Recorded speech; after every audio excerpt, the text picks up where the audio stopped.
Қол басының сүйектері 3 бөлімнен тұрады.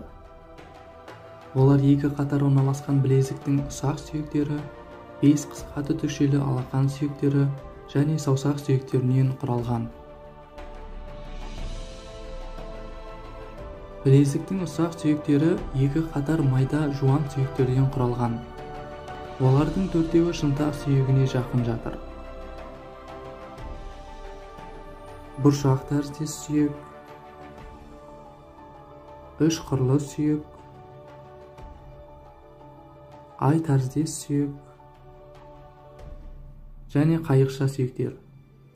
Ал қолдың саусақ жағындағы 4 майда сүйек, олар қармақ сүйегі,